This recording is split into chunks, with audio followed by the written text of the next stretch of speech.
Fungi have complex life cycles consisting of asexual and sexual reproductive phases. Here, we examine the life cycle of the black bread mold Rhizopus stolonifer. The black speckles that Rhizopus produces on bread are capsules called sporangia that the fungus produces through asexual reproduction. The fungus consists of a network of filaments called hyphae that penetrate the bread and absorb nutrients. During asexual reproduction, spore-filled sporangia develop at the tops of stalk-like hyphae. The sporangia and hyphae are haploid.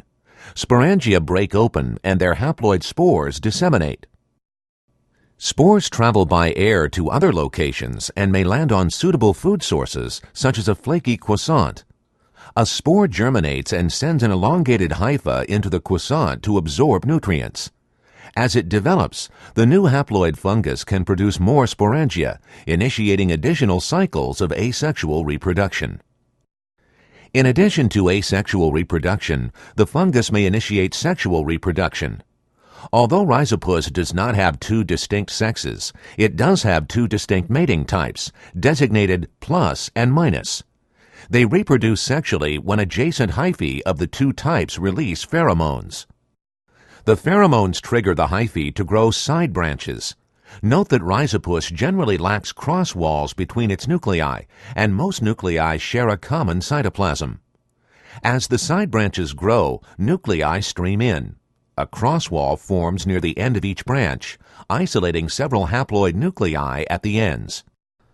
The nuclei are now isolated in sexual structures called gametangia. These gametangia fuse and the nuclei inside pair up. The pairs of nuclei eventually fuse as well, and the entire multinucleate structure becomes a zygosporangium. The zygosporangium develops a thick, tough wall and can remain dormant for months. The diploid nuclei within the zygosporangium then undergo meiosis, and a sporangium sprouts. The sporangium contains the products of meiosis, haploid nuclei that are incorporated into spores. When the sporangium opens, these spores will disperse and germinate to form the next generation of haploid hyphae.